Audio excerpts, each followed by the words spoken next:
Hello, I'm Sam Maggs, player of board games and editor of the podcast. I'm Jamie Adams, professional liar and maker of fudge. And I'm Iain McAllister, writer, reviewer and podcaster for The Giant Brain, an all-round internet hunk, according to Rory Summers of Board Game Meetings. And this is Brainwaves, bringing you the best in tabletop gaming news.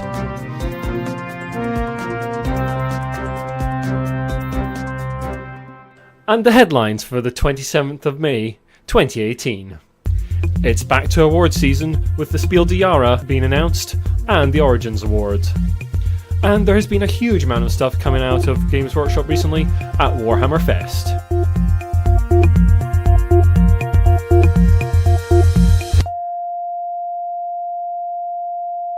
Yes, award season continues, with the nominations for the Spiel des Jahres Awards announced on Monday the 14th of May. There are 3 categories announced.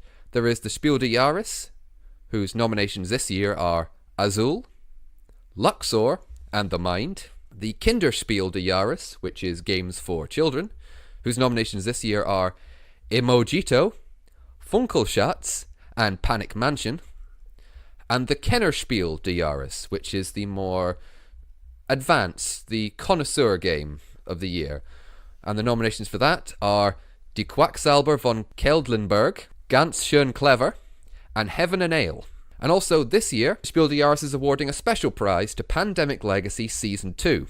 3 of designer Matt Leacock's previous games have appeared on Spiel des Jahres nomination lists previously, but have never won. That being Pandemic, Forbidden Island, and Pandemic Legacy Season 1. So is the special award like the usual thing that happens in the Oscars, where actors and directors get given the award for something that isn't regarded as their best work? Pretty much, yes. And they've had to give them a special award to do that. Wow. According to Tom Felber, who is the chair of the Spiel des Jahres, the already brilliant game concept of Pandemic Legacy Season 1 has been developed to a higher level. The designers have invested themselves in creating not only a functioning game system, but also an interesting backstory, which is fair enough. It has been excellent with the Legacy system. Also, actually, they also release a series of recommendation lists, games that weren't quite as good. Runners-up, almost. Some runners-up. Runners-up to the runners-ups, really. Yeah, the runners-up. For the Spiel des Jahres, some names that might be familiar are Majesty for the Realm and Santorini, which seems to be causing... I really want to try Majesty for the Realm. It sounds pretty interesting. I'd like to try Santorini. It sounds kind of nice. I'd love to play Santorini. Yeah. And also, Brainwave's favourite Rhino Hero Super Battle was recommended in the Kinderspiel des Jahres. Woo! Came close. Very interesting again, Tom Felber in his notes, explaining the nominations, was saying there was a lot of games that were turned down this year for, quite simply, shoddy rulebooks.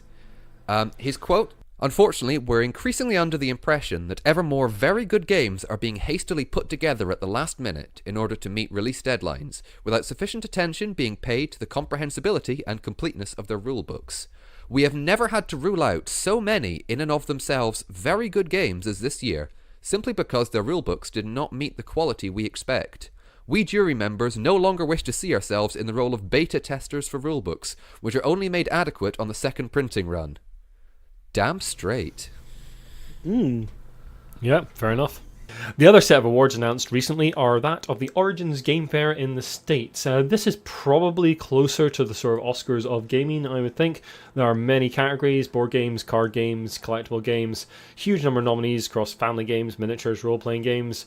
There's not a huge number of surprises in this year's nominees. We have Gloomhaven in there, but some smaller games as well, like Tack, an abstract game from James Ernest. There's a good range of games in there, and Santorini that we were talking about earlier. No other huge surprise in there. I'm happy to see a couple of games that I liked in there. Blades in the Dark and Xanathar's Guide to Everything, both getting a nod over 2 RPG categories. There are a couple of little oddnesses in the announcements though.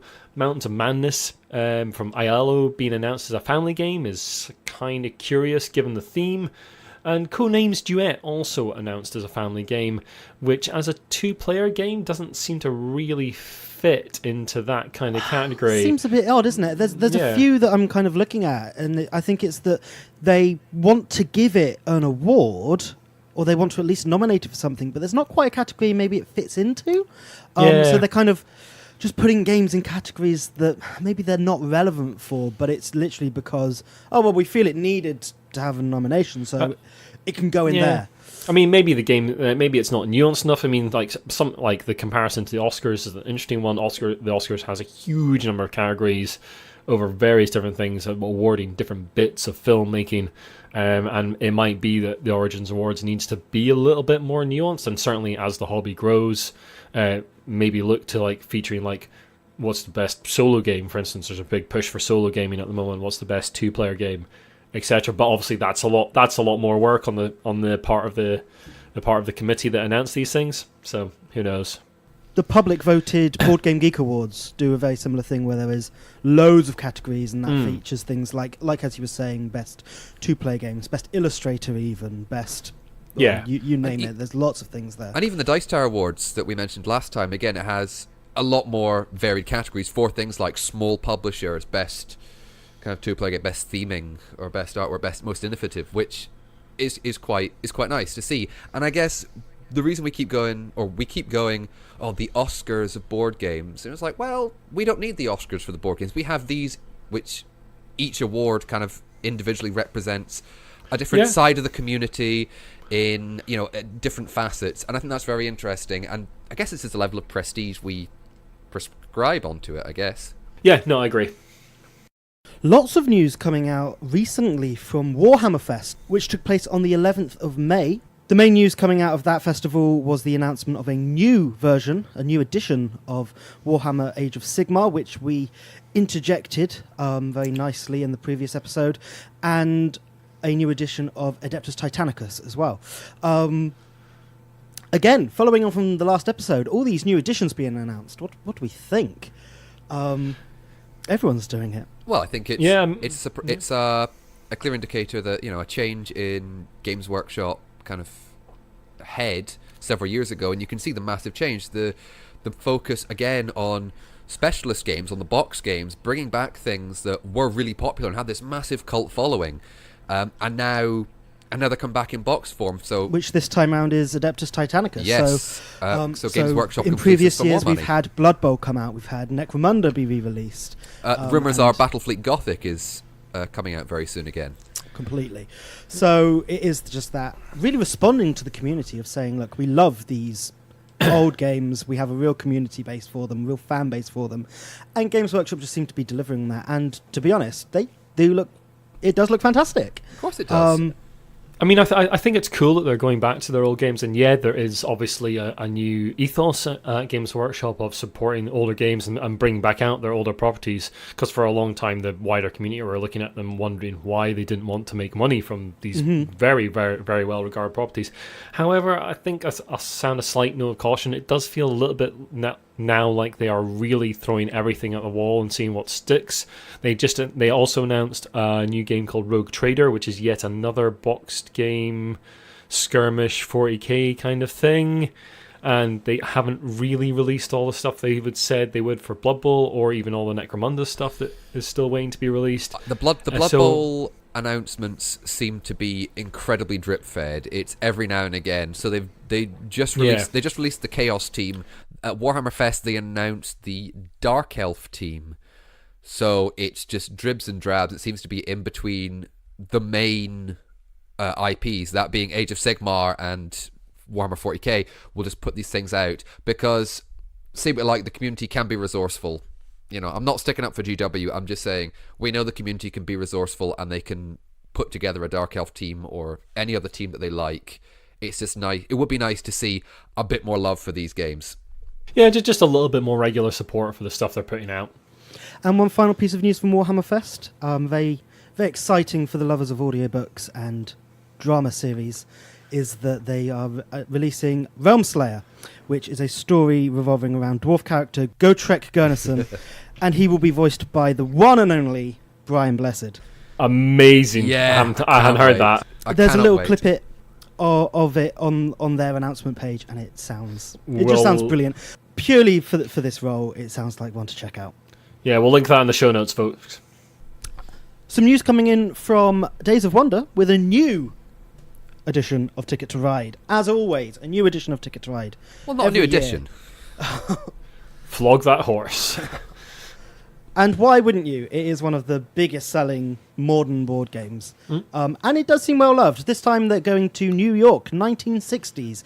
And it actually seems like they are doing something new with the game, to be honest, instead of just skinning it with a new map, which, I think new maps are welcome, adds a bit of diversity to the game, maybe a bit more replayability for a game that can get very same very quickly. We're going small with New York, so you're given the island of Manhattan. Each player is given 15 taxi cabs, and they claim the game plays in 15 minutes.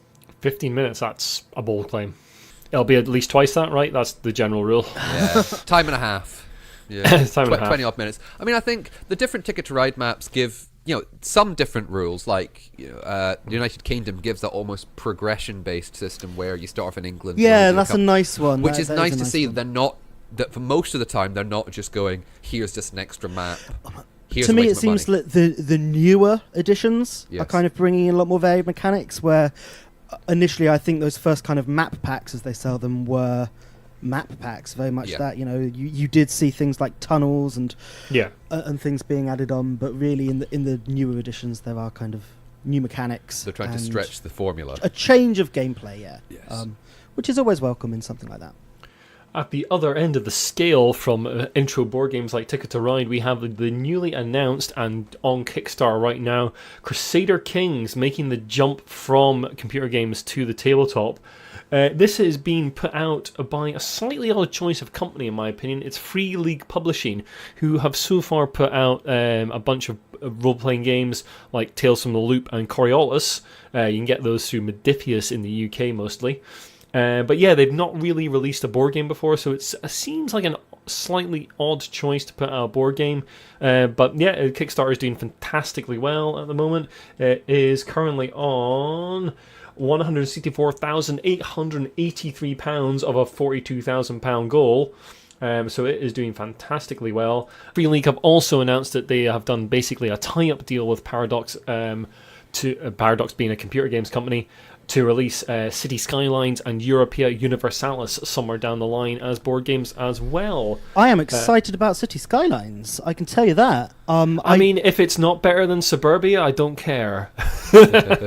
I had fun with Suburbia, but I think it didn't quite hit the spot for me. I really like Suburbia. I have a soft spot in my heart for it. I'm afraid I've never played it, so I can offer nothing to this. Well, but no, I do like a good city builder, so that could be you do like a an city exciting builder. one to look out for. When I played Days of Wonders Quadropolis with you, I remember very much enjoying it. Dungeon Caller from the Past is coming back to life. It is Claustrophoia reprint coming from Monolith later in the year. Monolith have been responsible for Mythic Battles Pantheon earlier this year, and a Batman miniatures game as well. And now they are looking to bring back Claustrophobia, which is something of a classic dungeon crawler set in the Eldorado universe, according to the little bit of information we have about it so far. That's coming in September. It's called Claustrophobia 1643. I have no idea of the significance of the date, but yeah, we'll see if that is going to be an actual winner. It's regarded very well amongst the community. Never played it myself, but it's got a lot of fans certainly.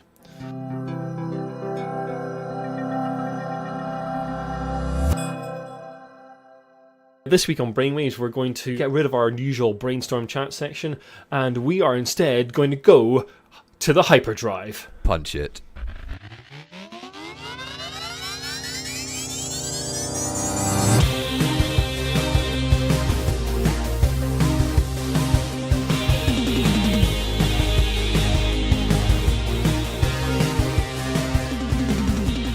Yes, this is a regular segment where we get hyped up about an upcoming thing, and in this case it is going to be UK Games Expo, happening in Birmingham, NEC on the 1st to the 3rd of June. I'm going, Jamie's going, Sam is not. I'm not going! Sam's not going. Yeah, so UK Games Expo, for those of you who don't know, is the biggest board game festival con in the UK. There's something like 335 exhibitors turning up. There's cosplay, there's seminars, there's role-playing games, there's massive organised tournaments, there's, if you are at all interested in board gaming in any way at all, whether that be casual games to your family and friends, to being a hardcore gamer, there is absolutely something for you at Games Expo. Yes, and I'm getting totally hyped for it. It's going to be amazing! Sounds good. So obviously you guys are going, I'm not going, I don't know what we're going to do for a podcast there. That's sad for me. But, no, so I've never been there. So what should we kind of look out for this year? What's kind of the big news what's your hit list, basically? Well, Sam, I have got a fantastic hit list for you coming right at you right now. First up is Alley Cat Games, and they have a new game called Coral Islands. A dice builder looks fantastic, building up little dice islands, looks absolutely great. Second up is Bad Cat Games, a Scottish publisher that are releasing Gladiatores later in the year, and that is a game of managing gladiators and also bashing the hell out of your friends. Then it is on to Brain Crack Games. They have Dead and Breakfast coming out. There's a little tile there that I'm really looking forward to, and a fantastic sounding worker placement game called The Gig about being in a jazz band. Nice. In at number 4 is DigiSprite from Dundee, a Scottish games company that I hadn't even heard of until I'd done my preview. They have got a game coming out called Doomsday Bots. I'm really looking forward to meeting them and having a chat with them. In at number 5, it's Hub Games, who are the creators of Rory Story Cubes. They have Untold, which sounds like a bit like an intro RPG. Really interested to check that out. And then we have Holding On, The Troubled Life of Billy Kerr. A bit of a mouthful, I have to admit, but it's a fantastically interesting sounding game, a worker placement about retrieving the memories of a dying man. Peeking in at number 7, it's Legends Untold from Inspiring Games, yet another Scottish outfit and good friends of the site and podcast. I'm really looking forward to checking out their almost final copy of Legends Untold, an RPG in a box. In at number 8, it's Sinister Fish. They produced a fantastic removable sticker set for Gloomhaven, and I've just recently been sent their next game called Villagers, which is a little sort of tableau building game of making your own little village. I'm hoping to get that to the table quite soon, maybe with you fine gentlemen. Then next up it is games from the other side of the world, Taiwan Board Game Design. I know literally nothing about this company, literally nothing, so they are absolutely going to be on my hit list because I love seeing things I have never heard of. At number 9 is my personal favourites from last year, Themeborne, with their fantastic Escape the Dark Castle. They have recently announced a couple of expansions to that, and just today have announced a collector's edition, collector's box for this game that they're going to be kickstarting from the 1st of June. It looks absolutely fantastic, and they will definitely be taking some of my money. And finally is Turtle Dream Games, which is a company I don't know a huge amount about. Irish company releasing a couple of games, but the art style has really dragged me towards them, so definitely check those out. And that's what you should be seeing, Sam, at UK Games Expo.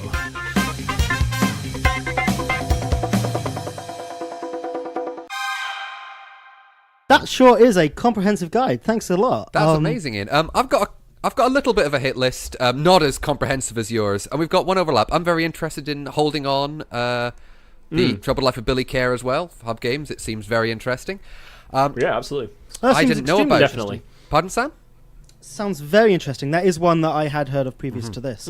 Yeah. Just really interesting to see a company trying such a different theme to a game, and that's one of the reasons I go to Expo. It's one of the reasons I've kept my hit list very short this year, is I want to be surprised. I want people to show me something that's really interesting, really new, like the gig I mentioned in there as well. I was going to say, you mentioned the gig, and I just immediately went, I want to play this when I'm down there. Oh my yeah, god. Absolutely. The other two things I'm interested in, I think, are both coming from Phalanx Games, who I believe is a Polish publisher. One is a game called Nanty Narking, which is the reboot, or the reskin, I might say, of Martin Wallace's Ankh Morpork. Oh, right, okay. I'd like to see what they've done with it. I've played Ankh Morpork a total of once in my life. I did rather enjoy it. I'd like to see what they're doing with the very, not generic, but more standard non-Discworld setting. The other one is U-Boat. Now, this was on Kickstarter several months ago, right. And it was a bit like Captain Sonar, except it's a cooperative game for 1 to 4 players. You're not playing against other players. Is that the one with the ridiculous 3D submarine? That is one with the ridiculously large wooden or something like that 3D submarine where you are actively navigating, plotting serious courses. You're using an app for the periscope, for the enemies. It sounds very intriguing. If I can get at least one go on that, I'd be very intrigued as well. Yeah, let me know how that turns out. I know that Captain Sonar is collectively, I'd say, one of our favourite games, all three of definitely. us. You know, it's something we've played together a few times, and is, again, when you're saying designers showing you something different. You know, Yeah, absolutely. That's exactly what we want to I mean, see. that's why I go to Games Expo. I go to see new cool things. I mean, last year it was Escape the Dark Castle for me. That was my hit of the con by a long shot. I'm really looking forward to meeting up with Thomas Pike again, who did an interview for the Brain. We'll put that in the show notes. They're a really interesting up and coming company, and there's loads of small companies there. Like I say, there's 355 exhibitors this year, something like that. A few bits of advice: you cannot see everything. Do not try and see everything. You will die. Don't do it. Just pick the stuff you like, float around, have a look at stuff, get your eyes open, have a look around you, try some stuff that's maybe a little out of your comfort zone, because this is the perfect place to do that. If you're not into big crowds, probably avoid the main hall on the Saturday because it gets really, really busy. I'm going to do that this year because I didn't get enough time last year. Sorry, to actually. I'm going to write this down because as my first year going, I'm bowing down to your superior knowledge. So can't see everything, and I've been to avoid Games the big Expo a hall lot. if you don't like crowds. Yeah, well, yeah. So like the main hall gets really busy on the Saturday. Certainly, Friday it's not as bad, but they are expecting a lot of visitors this year. So if you're not into the big crowds, hit it early. Come away from it around about lunchtime because it'll be a lot. It'll get really, really busy. I mean, Yeah, there's and I think that's some good advice there. Kind of just mainly, you know, the fact you're not going to see everything. Yeah. Find some hit lists online, whether that's our hit list or someone else's kind of top 10 things to see I at mean, Expo. I'll put a link to it in the show notes. Rory Summers, who's a good friend, put up his one recently, and it's quite different from mine. But yeah, But I'd say more than anything, I'd say make your con your con. You know, if you like the look of something, go for it. Have a good time. Yeah, absolutely. My basic advice, like I've been to the con a lot. Wear comfortable shoes, wear clothes you're comfortable in, because you're going to be walking around quite a lot. The con is now in 2 halls, the NEC, so it's a big space. There is the gaming space in the Hilton NEC, the Hilton Metropole as well, hotel. So you're going to be walking around quite a lot of the day, so make sure you're comfortable. Probably bring some water around with you, because stay hydrated. If you're going to be talking to people a lot, like I am, bring some mints with you as well. Take some time for yourself. One of the things I didn't do enough last year was sit down and play games with friends, and that's something I'm planning time for this year. So I'm basically going to avoid the main hall on the Saturday afternoon and go and get a beer and play some games with friends. That sounds awesome. I know you've wanted. That's what I'm going to be doing in the afternoon of that Saturday. I know they're not new games, but I know you've wanted to play Photosynthesis and at least a couple of Oink games. Now I've got Deep Sea Adventure by Oink Games. Cool. I mean, they might have it if there's a library. They might have it, or if not, there is an extensive library. It is massive. Well, then they might have give it. Deep Sea Adventure a big thumb up. Yeah. I'd love to. Yeah, that's the thing. Like, you don't even you could bring your own games on, but there's such a big library that you can easily find most stuff. There's a huge number of vendors as well. Though I would say, like, I don't buy a huge amount of stuff myself at Expo. Because I find like I can buy a lot of it sort of like basically later online from the same retailers. It's very easy to get these things. You might get the occasional good con deal, but yeah, for the most part, you're not getting like crazy fantastic bargains. I think it's like that same thing. To. Is like even if you were buying stuff, things are still expensive. It's an expensive hobby, so yeah, you know. I mean, you can certainly see some cool stuff, and it is good to pick that stuff up, even if you're only going to buy it later. Like actually handle and have a look at some things. Yeah, I mean, so there's a big preview on the Giant Brain itself. We'll link that in the show notes. I did 4 of them this year, highlighting various companies I thought were cool. My final hit list, which we've just run through, doesn't mean the other companies I think are terrible. It's just that some of them I've seen their stuff already, or what am I trying to say? I've seen stuff already, or that stuff's not for me. But that's the awesome thing about Games Expo. Just because something's not for me doesn't mean it's not for you. And if you had to choose one thing from your hit list that you would say, just people go and check these guys out, is there anything specifically you think that really sounds exciting? I mean, for me, it's Themeborne again. I really want to go back and see what those guys are up to, because I think they're a really interesting new outfit, doing good things. They delivered a great Kickstarter campaign. I think sort of along, even with that, it's probably holding on. That sounds really interesting, like a company doing something very different. Yeah. Worker placements tend to fall flat for me, so I'm a little worried about that. but if they handle I'm the really theme well, intrigued then by that because I'm the same with you with worker placement games, that it's kind of, I feel that they're very, I don't want to say samey, but I'm going to say samey. Yeah. But at the same time, I'm really drawn to story-led games. Yeah. And anything Me that's too. story-driven and can really give me an experience, quite frankly, like reading a book or watching a film. And if I can have that kind of interactive story, it's why Arkham Horror is such a great game. It's why role-playing is such good fun, I know, Sam, that you've obviously said you're not a big fan of worker placements, and in the past you've called me the worker placement guy because... Jamie's the worker placement guy, everybody. Apparently. That's his new name. Okay, that'll be my new title next time. But yeah, like you, I completely understand. Yeah, it is, very samey in that it is obviously just putting dudes on the map, getting things back. I think what I like about them is how the variation on the theme is what gets me. Is how well they can vary it up, how well they can make things I completely interesting. get you. When they're done well, they are done well. I do have to give them that credit. But it's just I think it's a genre we could have a whole discussion. Oh no, about. absolutely. It's maybe a brainstorm subject. Yes. Why worker Absolutely, placements are bad. And then we'll just have a I've said big that, though, argument. I am very interested in the gig. If it's being in a jazz band, Yeah. oh baby. Yeah, I'm up for that. I'm up for that. Nice. Anyway, if you want to know more about UK Games Expo, we'll put a link to their site in the show notes. But yeah, just Google UK Games Expo. There's a load of information on there for new people, like where to get hotels, where to eat, that kind of thing. Go in with an open mind, have a good time. You don't need to be there for 3 days. You don't need to see everything. Go for whatever time you want and see the things that you'd like to see, but also try something different because there's a huge amount of the gaming hobby there in all its forms. And let us know how you get on. Let us know your favourite things, and we can possibly have a chat about that. Yeah, tweet us, get us on Facebook, email us. We'll put all those links in the show notes. Get in touch with us, and if you see me or Jamie wandering around the con, come up and say hi. Yeah, we don't bite much, honestly.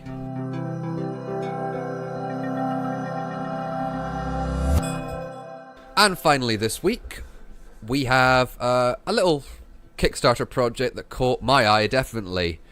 Orc Stabbr, one-page RPG for Orc Stabbers to tell legends of stabbing. Well, it's like Ron Seal Quick Drawing Woodstein then, isn't it? Exactly. It seems to be a very simple, almost very silly orc stabbing role-playing game, funnily enough. For $10 or more, you get the whole thing, which is Orc Stabbr has tons of features like combat system, bigger things equal bigger dice. Health system, if you mess up, you get squished. Advancement, if you survive, you get to be the orc boss. And tags, I really like describe things. I really like these tiny little RPG projects that come out. Did you see the Jason Statham's Lovely Holiday one that went out recently? No. What the hell? I'll try and find that link in the show notes, but there's basically an RPG where you play Jason Statham and make sure he has a lovely holiday. Oh my god, do it. that's There's like a one about bears stealing honey as well. Oh, I've got the rules for Honey Heist. Yeah, Honey that sounds Heist, that's fantastic. it, yeah. Yeah. So, We should do these some of lovely these. little RPGs are great. Oh yeah, we should. We should do some. Yeah, we could do one live. What I also love about this Kickstarter is that the pledge goal was £14. Yes. So £14 or $20. It needed 2 people to pledge, and they're done. They now and have they've had that. $2,280. Yeah. So well done to them. It's It sounds- 10,000% funded. Well done to them. Just sounds good fun.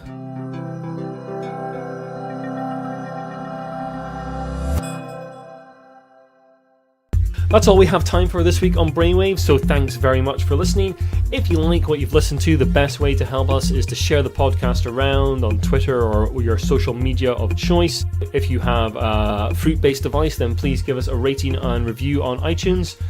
You can also follow us on Twitter at The Giant Brain, Instagram, Giant Brain UK, Facebook, The Giant Brain.